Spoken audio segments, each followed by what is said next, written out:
Alexandre de Moraes foi duríssimo no primeiro dia de julgamento do Bolsonaro e seus colegas de golpe.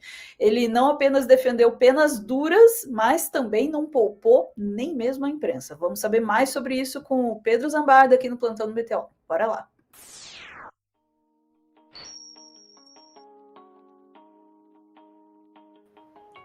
Pedro, a voz está falhando, saiu o Plantão do Meteor. Vou chamar assim.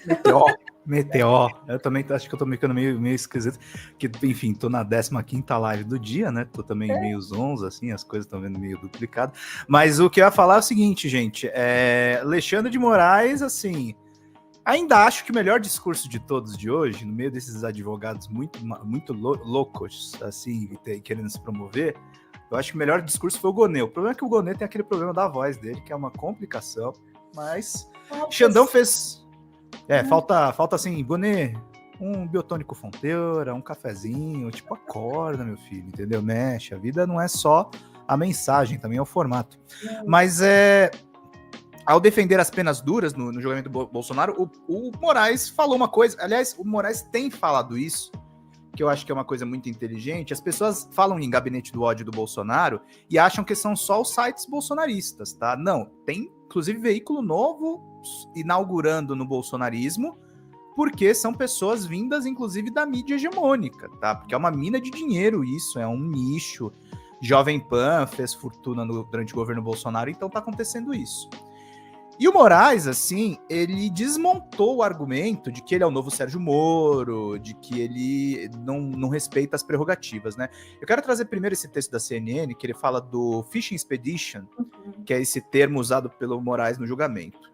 Trazido como pesca probatória, a prática é proibida pelo judiciário brasileiro. Defesa de Bolsonaro chegou a utilizar a expressão para criticar a ação penal. E isso está muito presente nos textos do Joel Pinheiro da Fonseca, da galerinha assim, os desqueridos, assim, entendeu? Que são todos branquinhos, todos ricos e assim, e espalhando o bolsonarismo disfarçado de outra coisa, né? E aí o Moraes desmonta essa tese, né? O ministro Alexandre de Moraes voltou a usar o termo Fishing Expedition nesta terça, durante o julgamento do ex-presidente Jair Bolsonaro e mais 7 réus da trama golpista. Inexistência de nulidade, não caracterização de Fishing Expedition, a hipótese dos autos consubstanciados em investigação iniciada para apurar a existência de milícias digitais atentatórias ao Estado Democrático de Direito e a independência das instituições não se confunde com a chamada pesca probatória, que somente se caracteriza em investigar genericamente algumas pessoas e não fatos de maneira especulativa, disse o Moraes. A expressão se refere a uma investigação iniciada por fato genérico, em busca de elementos que sustentem uma futura acusação, em português seria equivalente ao termo pesca probatória. Não se pode confundir uma detalhada e complexa investigação com ilegal pesca probatória. Todos os elementos e provas presentes nos autos foram obtidos de forma lícita, completou Moraes. Por que não é aleatório, Ana? Por que é uma coisa que faz sentido? Para as pessoas que olharam os autos, assim, eu não li o processo inteiro, mas eu li algumas partes importantes, né? O Moraes, ele investiga o bolsonarismo desde o inquérito do Dias Toffoli, chamado pelos bolsonaristas de inquérito do fim do mundo, e ele começa, gente, na campanha do Bolsonaro de 2018, no gabinete do ódio. É ali que começa a investigação do Alexandre de Moraes. Então, toda vez que um bolsonarista, e vocês verem, inclusive, veículos bolsonaristas dizendo isso, que o Alexandre de Moraes persegue o Jair, que ele persegue a Michelle, que ele persegue o Eduardo, que ele persegue o Alan dos Santos, que ele persegue o Oswaldo Eustáquio, não é verdade. É mentira. Tem um tronco inicial, que é o gabinete do ódio, tem as outras ramificações, que são, por exemplo, os atos do 7 de setembro, a questão do questionamento das urnas, e aí a gente chega na tentativa de golpe que é conectada com 2019. Várias pessoas dizem que o Bolsonaro já estava preparando um autogolpe quando ele era presidente. Ele não queria sair do poder, porque ele sabia desse problema. Ele relaxou do golpe no meio do governo porque ele criou a emenda secreta.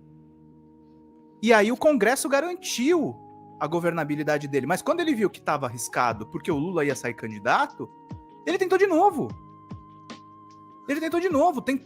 O fio é muito claro, gente. E assim, é uma vergonha a imprensa não dizer esse fato óbvio. e ficar em questiúnculas, o Alexandre de Moraes superou os limites, quando até a imprensa internacional tá reconhecendo isso, gente. Uhum. E não são só veículos de esquerda. De veículo de esquerda grande, eu citaria a revista New Yorker. Mas a Economist, que é liberal conservadora, reconhece. O New York Times não é comunista, reconhece.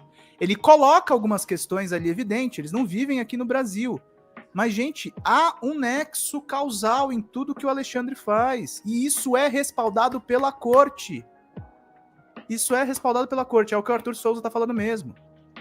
Ele tentou, por uma medida autoritária através das polícias, inibir a eleição do Lula. Uhum. E ele já estava com o orçamento secreto garantido. Que, aliás, é o que dá sobrevida ao bolsonarismo. Até hoje. Uhum. É a grana que circula. Não é fidelidade. Não é porque o Bolsonaro é bonito, não é porque o Fux é bonito. É por conta disso. E agora eu traumatizei a Ana lembrando daquela cena absurda. Mas temos aqui o trecho do Moraes na Globo News. E aí ele fala que é muito bonito o texto, assim.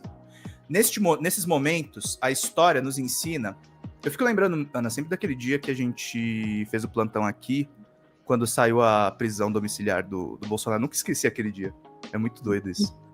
Nesses momentos, a história nos ensina que a impunidade, a omissão e a covardia não são opções para a pacificação, pois o caminho aparentemente mais fácil, que é o da impunidade, a omissão, deixa cicatrizes traumáticas na sociedade e corrói a democracia, diz Moraes no julgamento de Bolsonaro e mais 7 réus. A pacificação do país, que é o desejo de todos nós, entendam, a gente da esquerda, a gente não é contra a pacificação. A questão é qual pacificação. Eu não quero pacificação com golpista. Eu quero que eles sejam punidos. Depende do respeito à Constituição, da aplicação das leis e do fortalecimento das instituições, não havendo possibilidade de se confundir a saudável e necessária pacificação com a covardia do apaziguamento, o que significa impunidade e desrespeito à Constituição Federal. E mais, significa um incentivo às novas tentativas de golpe. O foco central é esse, gente. É uma investigação integrada para evitar novos golpes. Vamos ver 2 trechinhos do Alexandre e aí ele critica a mídia junto. Vamos lá. A sociedade brasileira e as instituições mostraram sua força, mostraram sua resiliência, e em que pese a lamentável manutenção de uma nociva, radical e violenta polarização política com tristes reflexos, todos nós, brasileiros e brasileiras, devemos afastar com todas as nossas forças e empenho a tentativa de qualquer quebra da institucionalidade. Mas, presidente, nesses momentos, a história nos ensina que a impunidade, a omissão e a covardia não são opções para a pacificação, pois o caminho aparentemente mais fácil, e só aparentemente, que é da impunidade, que é da omissão, deixa cicatrizes traumáticas na sociedade e corrói a democracia, como, lamentavelmente, o passado recente do Brasil demonstra. A pacificação do país, que é o desejo de todos nós, a pacificação do país depende da Constituição, da aplicação das leis e do fortalecimento das instituições. Não havendo possibilidade de se confundir a saudável e necessária pacificação com a covardia do apaziguamento, que significa impunidade e desrespeito à Constituição Federal e, mais, significa incentivo a novas tentativas de golpe de Estado. A missão desse Supremo Tribunal Federal é analisar as acusações oferecidas pela Procuradoria-Geral da República, a partir das provas produzidas, segundo o devido processo legal, a ampla defesa, o contraditório, como foi verificado na presente ação penal e será detalhado no relatório. É isso, gente. Eu acho que isso tem que ser colocado. Eu gosto muito do fato do Alexandre já ter dito que as fake news vêm da mídia hegemônica, que é a questão, por exemplo, da Folha de São Paulo ter publicado um texto do Bolsonaro, por exemplo, defendendo democracia. Então, assim, não dá para isso. A gente precisa se posicionar, gente. E aí eu repito um trecho aqui que ele fala, isso aqui, ó. 30 segundos. A história nos ensina que a impunidade, a omissão e a covardia não são opções para a pacificação, pois o caminho aparentemente mais fácil, e só aparentemente, que é da impunidade, que é da omissão, deixa cicatrizes traumáticas na sociedade e corrói a democracia, como, lamentavelmente, o passado recente do Brasil demonstra. Sabe, Ana, eu fico pensando numa coisa. A imprensa, e aí eu vou fazer só... Acho que vai ser a única coisa que eu vou falar dos colegas jornalistas que vai ser um pouco passada de pano. A imprensa, alguns veículos da mídia hegemônica trabalharam direito a questão da pandemia, e aí nisso o Supremo tá falhando mesmo, assim. Mas não adianta também a gente achar que eu vou dar mais lados a respeito dessa história e eu vou ganhar o meu dinheirinho, porque no final das contas, o maior problema do jornalismo é esse, tá, gente? É capacidade de financiamento. Tanto que, tipo, o meteoro só não é maior por conta das decisões políticas, das decisões editoriais que a gente toma. Mas eu fico pensando a que preço, sabe? Porque não adianta você ser a favor da ciência superficialmente, e aí na política você passa pano para regime totalitário porque você vai colher benefícios, entendeu? O maior grupo de comunicação do Brasil surgiu numa ditadura. Então a gente não mudou isso, né? O que o Alexandre fala do passado recente.